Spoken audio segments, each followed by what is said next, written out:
Hello dear students, this is Shamshad Ali. Welcome to the amazing channel The Galaxy of Education. यहाँ पर आप mathematics को बहुत ही easy and interesting way से सीखेंगे।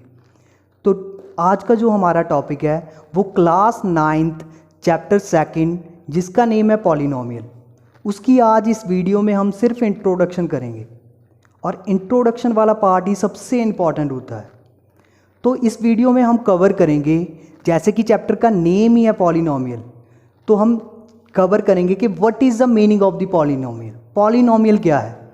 इसके बाद सेकंड पॉइंट पर हम डिस्कस करेंगे कि टर्म्स क्या होती है। उसके बाद थर्ड पॉइंट पर हम डिस्कस करेंगे कि वेरिएबल एंड कांस्टेंट्स क्या होते हैं। और इसके बाद फोर्थ पॉइंट पर हम डिस्कस करेंगे कि कोएफिशिएंट का क्या मतलब होता है।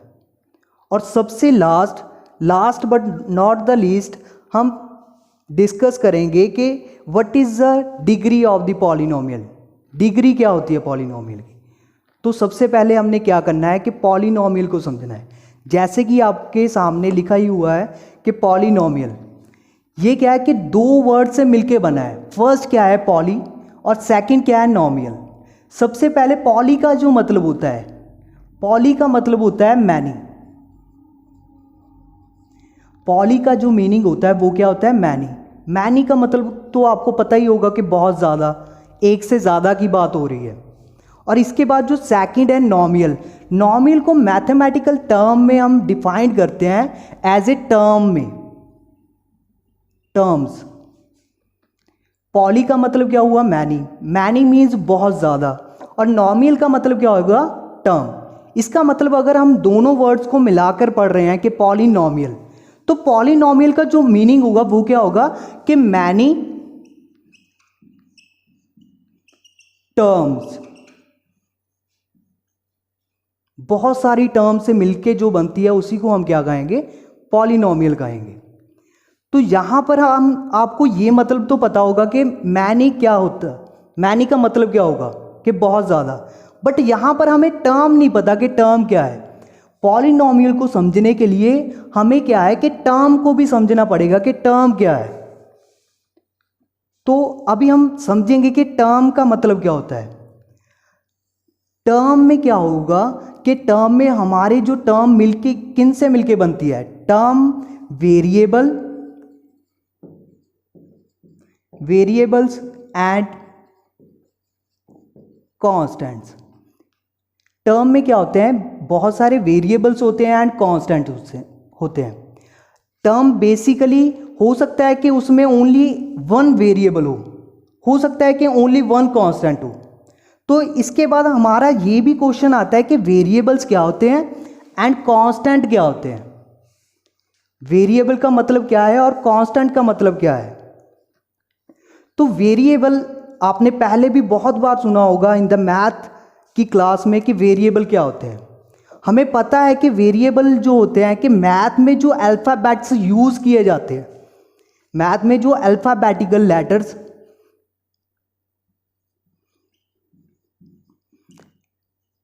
लेटर्स यूज़ किए जाते हैं, जैसे कि A B C up to so on X Y Z, ये सभी क्या है हमारे वेरिएबल्स हैं। और वेरिएबल का जो मतलब होता है, जैसे कि हमें नेम से ही समझ में आता है कि वेरिएबल का जो मतलब होता है कि वेरी कर रहा है, कि चेंज हो रहा है। इसकी जो वैल्यू होती है वो कभी भी फिक्स नहीं रहती, ये क्या होती है कि चेंज होती रहती है। जैसे कि आपने बहुत सारी इक्वेशन सॉल्व करी होंगी कि यहाँ पर जो x की वैल्यू 4 भी आ जाती है और x की वैल्यू 5 भी आ जाती है। इसका मतलब कि उसकी वैल्यू कभी भी फिक्स नहीं रहती। इसीलिए वेरिएबल हम क्या कह सकते हैं कि वेरिएबल क्या होते हैं कि चेंज हो जाते हैं, बदलते रहते हैं। बिल्कुल वैसे ही जैसे आपके पेरेंट्स के सामने आपके जो दोस्त हैं वो बदल जाते हैं कि हम तो बहुत शरीफ हैं सर, बिल्कुल वैसे ही। तो वेरिएबल क्या होंगे कि हमारे चेंजेबल होंगे।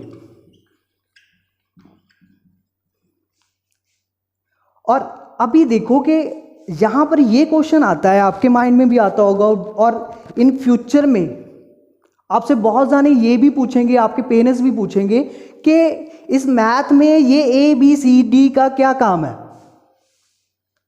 तो आज हम बता रहे हैं, आप भी आगे जाके उनको बता सकते हो कि जो ये ABCD लेटर्स होते हैं ये क्या होते हैं, वेरिएबल्स होते हैं। और हमारे पास तो वैसे सोचने वाली बात है कि पहले से ही बहुत सारे नंबर थे, तो इन वेरिएबल्स को बीच में और डाल दिया, तो इसकी ज़रूरत क्यों पड़ी। तो इसका भी बहुत ज़्यादा इंपॉर्टेंट रोल होता है। एक्चुअली में ये जो है ये डिफाइंड करते हैं अननोन वैल्यू को। जैसे कि एग्जांपल के साथ समझते हैं कि हम दोनों के पास मिलाकर 10 रुपीस हो जाते हैं। दोनों के पास अगर हम दोनों, आप भी मुझे पैसे दो और मैं भी पैसे दूं, एक जगह पर रखें तो वो टोटल कितने हो जाएंगे, 10 हो जाएंगे। और इसमें अगर मैं कहूं कि आपके पास 9 रुपीस थे, आपके पास कितने रुपीस थे, 9 रुपीस थे, और मेरे पास कितने होंगे, तो इसका आंसर तो सिंपल है। But in the mathematical language में हम लिखेंगे कैसे, वो डिफाइंड कैसे करेंगे। जैसे कि ये आपकी वैल्यू यहां पर लिखेंगे और ये मेरी वैल्यू यहां पर लिखेंगे, और हम दोनों के ऐड करके कितने पैसे बन रहे हैं, कितने रुपीस बन रहे हैं, 10 रुपीस बन रहे हैं। तो यहां पर मैंने क्या कहा कि आपके पास कितने रुपीस हैं, 9 रुपीस हैं, और मेरे पास कितने रुपीस हैं ये आपको नहीं पता, ये नहीं बताया, यही तो फाइंड करना है। तो इसको हम किसके साथ रिप्रेजेंट करेंगे, इसको हम किसी भी अल्फाबेटिकल लेटर के साथ रिप्रेजेंट करेंगे। जैसे कि A लिख सकते हो, B लिख सकते हो, और सबसे ज़्यादा रिपीट होने वाला क्या है, X, हम X लिख सकते हैं। तो बेसिकली जो अल्फाबेटिकल लेटर्स हैं ये किसके काम में यूज आते हैं, to define the unknown value, कि ये रिप्रेजेंट करते हैं किसको, अननोन वैल्यू को।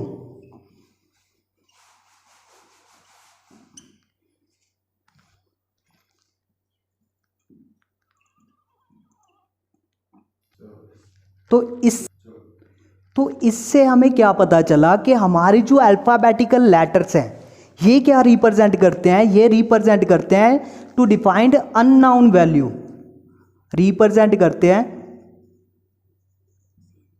To unknown value. इसका मतलब कि हम इन द सेंस वेरिएबल का कब यूज करेंगे, जब आपको कोई भी वैल्यू नहीं पता होगी, उसकी प्लेस पर हम क्या डालेंगे, अल्फाबेटिकल लेटर्स डाल सकते हैं, जिसको हम क्या कहेंगे, वेरिएबल्स। और ये क्या होते हैं कि बदलते रहते हैं, चेंज होते रहते हैं, कभी भी x की वैल्यू क्या है, फिक्स नहीं रहेगी। अगर मैं कह देता कि आपके पास 8 रुपीज़ हैं, तो यहाँ पर x की वैल्यू कितनी आ जाती, 2, अभी कितनी आ रही है, 1। दैट मीन्स ये क्या हो रही है, चेंज हो रही है। तो अभी हम समझेंगे कि वेरिएबल तो अच्छे से समझ में आ गया, अभी हम समझेंगे कि कांस्टेंट क्या होता है। तो कांस्टेंट बिल्कुल इसका उल्ट होते हैं। कांस्टेंट में क्या होता है कि हमारे जो मैथ के सारे जो नंबर होते हैं वो इसको हम किस में कंसीडर करते हैं, कांस्टेंट में कंसीडर करते हैं। और जैसे कि ऑल नंबर्स 1 हो सकता है, 2 हो सकता है, -2 हो सकता है, 0 हो सकता है। तो ये सारे के सारे नंबर क्या होंगे, कांस्टेंट होंगे, और इनकी जो वैल्यू है कभी भी चेंज नहीं होगी। जैसे कि अगर मैं यहाँ पर खड़ के पढ़ रहा हूँ तो इसको क्या पढ़ रहा हूँ, 2। अगर आपको कहूँ कि ये क्या होता है, तो आप भी इसको क्या कहेंगे, 2 कहेंगे। अगर मैं कहूँ कि आज से 10 साल बाद आके इसको पढ़ो, तब भी आप क्या कहोगे, इसको 2 ही कहोगे। इसकी जो वैल्यू होगी वो 2 ही होगी। मतलब भी आप पढ़ो चाहे मैं पढ़ूं, चाहे कितना मर्जी टाइम के बाद पढ़ें, तो इसकी वैल्यू कभी भी चेंज नहीं होगी, 2 की 2 रहेगी। इसीलिए इसको हम क्या कहेंगे, कांस्टेंट कहेंगे। अभी देखो कि हमारे पास जो टर्म में होते हैं वो वेरिएबल्स भी होते हैं और कांस्टेंट्स भी होते हैं। यहां पर इसका मतलब ये है कि कोई भी एक वेरिएबल हो सकता है, उसको भी हम टर्म कहेंगे। कोई भी एक कांस्टेंट हो सकता है, उसको भी टर्म कहेंगे। चाहे ये दोनों इकट्ठे होकर आ जाएं, दोनों साथ में आ जाएं, उसको भी हमने क्या कहना है, टर्म ही कहना है। तो अभी देखो कि वेरिएबल और कांस्टेंट, चाहे वेरिएबल अकेला आ जाए तो भी क्या होगी, वो टर्म होगी। अगर फॉर एग्जांपल के मैं लिख दूं यहाँ पर x, तो x क्या है, वो भी क्या है, हमारी टर्म है। अगर मैं लिख दूं ओनली कांस्टेंट लिख रहा हूं, तो कांस्टेंट लिख दूं, 2 लिख दूं, 4 लिख दूं, तो ये भी क्या होंगी, हमारी टर्म्स होंगी। और चाहे इन दोनों को इकट्ठा करके लिख दें, दोनों को साथ में लिख दें, जैसे कि मैं लिख रहा हूं कि 4 एक्स वाई, तो ये भी क्या होगी हमारी टर्म ही होगी। तो टर्म का मतलब समझ में आ गया ना। तो इसी टर्म से मिलके क्या बनती है, पॉलिनोमियल बनती है। टर्म का मतलब समझ में आ गया। टर्म में क्या होते हैं, वेरिएबल्स होते हैं और कॉन्स्टेंट्स होते हैं। वेरिएबल क्या होते हैं कि वेरिएबल जो चेंज होते रहते हैं, अपनी वैल्यू को बदलते रहते हैं, और इसको रिप्रेजेंट किसके साथ किया जाता है, अल्फ़ाबेटिकल लेटर के साथ किया जाता है। और इसको हम यूज़ क्यों करते हैं, क्योंकि हमने क्या रिप्रेजेंट करना होता है, अननोन वैल्यू को रिप्रेजेंट करना होता है। और कांस्टेंट तो हमारे सीधे साधे से हैं, हमें पता ही है कि इसकी वैल्यू कभी भी चेंज नहीं होती, और जो हमारे नंबर्स होते हैं वो ही क्या होते हैं, कांस्टेंट। तो अभी तक हमने समझ लिया है कि पॉलिनोमियल क्या होती है, टर्म्स क्या होते हैं, और टर्म में एक और बात ऐड करनी रह गई, वो हम ऐड करते हैं कि टर्म में आपने कुछ और बातों का भी ध्यान रखना है। जैसे कि अगर मैं प्लस और माइनस की बात करूं, ये दोनों क्या करेंगे, प्लस और माइनस, ये सेपरेट सेपरेट कर देंगे टर्म को। ये क्या करेंगे, सेपरेट करेंगे। किसको सेपरेट करेंगे, टर्म्स को, सेपरेट दी टर्म्स। अभी देखो कि कैसे, अगर मैं लिख रहा हूं कि 4 प्लस एक्स, तो यहां पर ये क्या है, 4 भी एक टर्म है और x क्या है, ये भी एक टर्म है, और इसके बीच में जो साइन आ गया वो क्या आ गया, प्लस का। और यहां पर अगर इन दोनों की बात करें तो इसमें टोटल कितनी टर्म्स होंगी, तो ये 4 एक टर्म होगी, फर्स्ट टर्म होगी, और ये वाला x क्या होगी, हमारी सेकेंड टर्म होगी। तो इन दोनों में कितनी, इसमें सारी में कितनी टर्म्स होगी, 2 टर्म्स होंगी। सेम ही एज इट इज माइनस के साथ होगा। इससे क्या हो रहा है कि ये दोनों टर्म्स सेपरेट सेपरेट हो रही हैं। यहां पर हम कंसीडर कर रहे हैं कि कितनी टर्म्स है, 2 टर्म्स है, और सेम ही किससे होगी, माइनस से होगी। अगर मैं लिख दूं कि 5 माइनस वाई, तो यहां पर भी कितनी टर्म्स होगी, 1 टर्म ये होगी, सेकेंड टर्म क्या होगी, ये हो गई। तो प्लस और माइनस अलग अलग कर देते हैं किनको, टर्म्स को। अगर मैं एक और एग्जांपल ले लो कि a plus B minus Z लिखूं, तो यहां पर भी ये a डिफरेंट टर्म होगी क्योंकि प्लस से पहले आ रही है, और प्लस और माइनस के बिटवीन ये सेकेंड टर्म होगी, ये फर्स्ट टर्म है, ये क्या है, हमारी सेकेंड टर्म है, और z वाली क्या है, हमारी थर्ड टर्म है। तो यहां पर टोटल कितनी टर्म्स होंगी, 3 टर्म्स होंगी।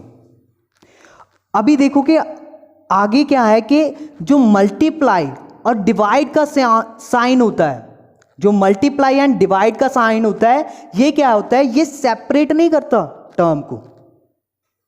जैसे कि अगर मैं लिख दूं कि 4 मल्टीप्लाई बाय एक्स, तो ये सारी की सारी क्या होगी, एक ही टर्म होगी।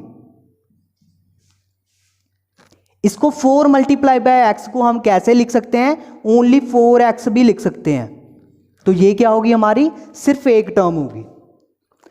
और अगर मैं डिवाइड में लिखूं कि x डिवाइड बाय 4, चाहे तो ऐसे लिख दो, चाहे ऐसे भी लिख सकते हो कि x को ऊपर लिखा और डिवाइड बाय 4, चाहे ऐसे लिख दो।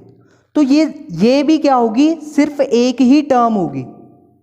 जैसे कि प्लस और माइनस में क्या था कि ये दोनों सेपरेट सेपरेट कर रहे थे टर्म को, बट और मल्टीप्लाई एंड डिवाइड में क्या होगा कि ये सेपरेट नहीं करेंगे टर्म्स को। अभी आप मुझे बताएंगे कि अगर मैं लिखूं कि 4x plus 7y minus 4 divide by x, तो यहां पर टोटल कितनी टर्म्स है, तो कितनी टर्म्स है यहां पर, 3 टर्म्स है। Very good. तो यहां पर क्या है कि 4x, ये क्या होगी, हमारे पास फर्स्ट वाली टर्म होगी। हमने माइंड में रखना है कि प्लस माइनस क्या करते हैं, अलग अलग कर देते हैं। यहां पर प्लस स्टार्ट हुआ, दैट मीन्स वहां से आगे वाली जो नेक्स्ट वाली टर्म स्टार्ट हो जाएगी।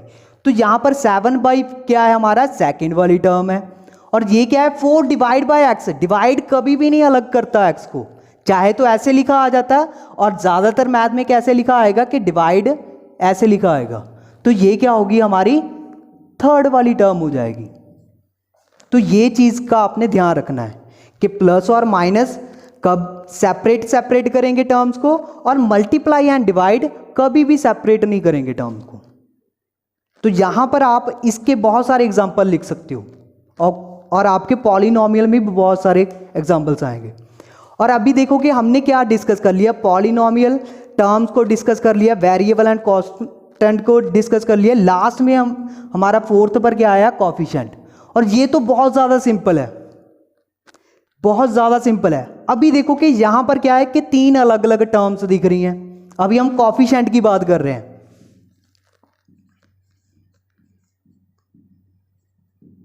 कॉफिशिएंट,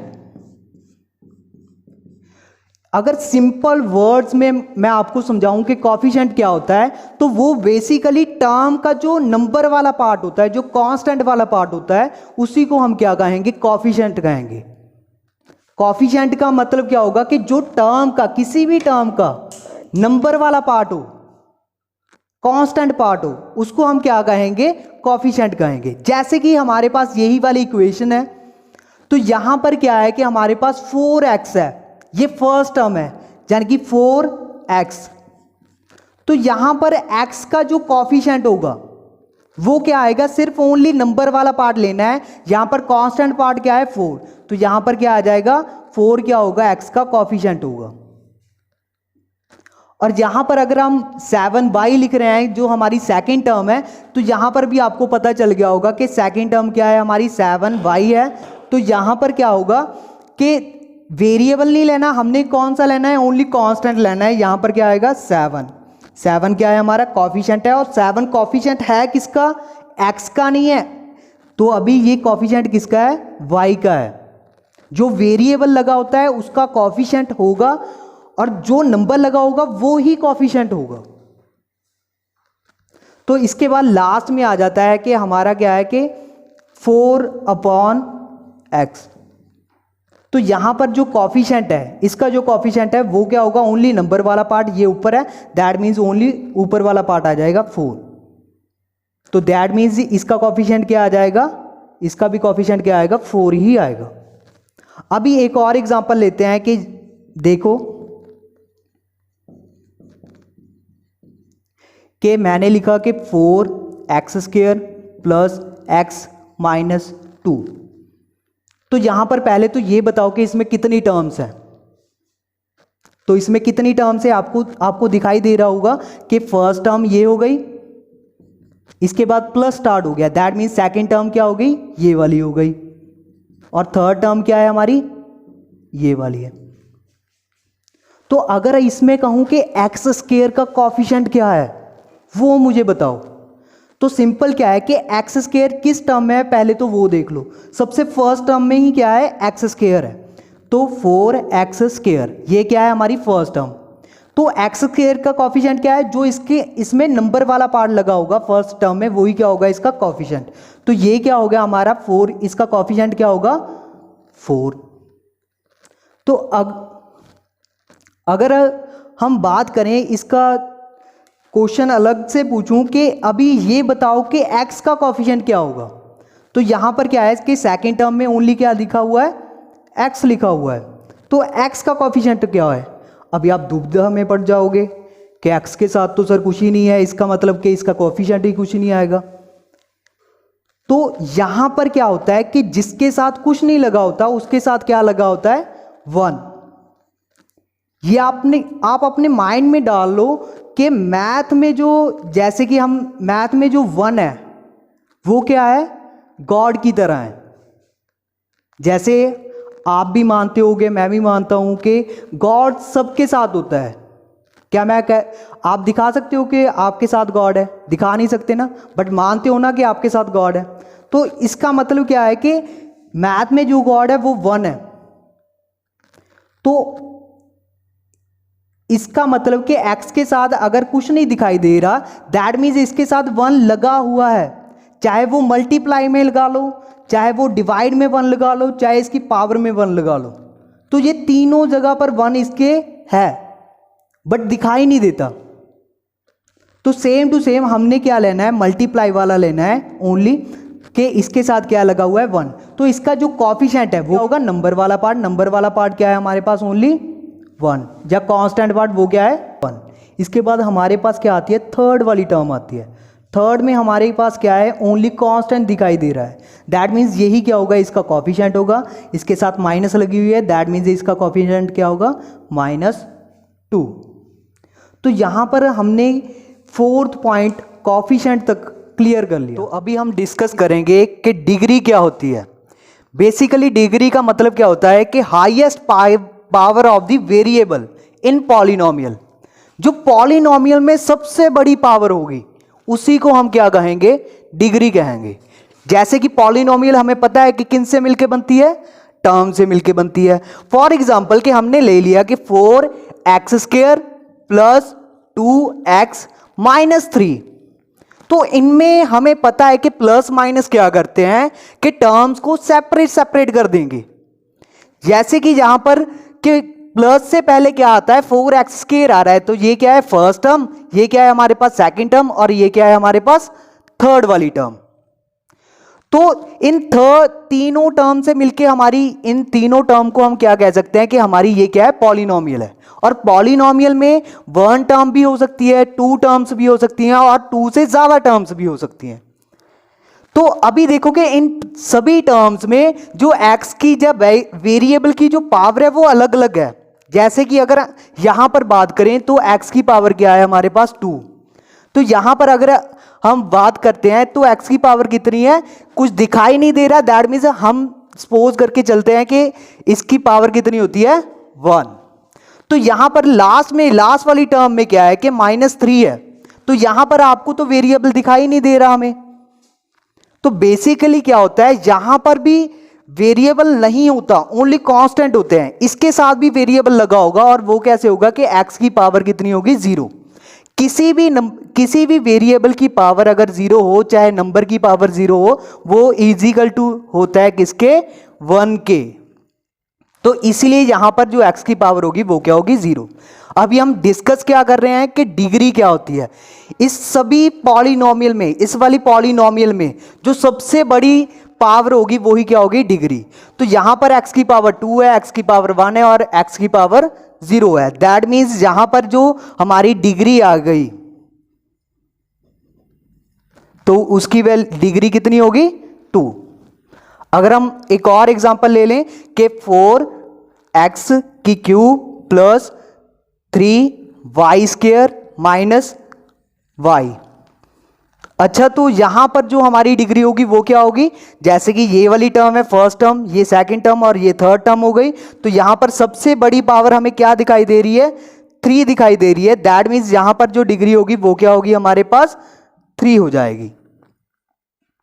तो अभी हमने डिग्री के बारे में भी समझ लिया, और अभी हमने ध्यान रखना है कि जो हमारा पॉलिनोमियल होता है वो पॉलिनोमियल में कभी भी टर्म्स की, कभी भी वेरिएबल की पावर कभी भी क्या नहीं हो सकती, नेगेटिव नहीं होगी।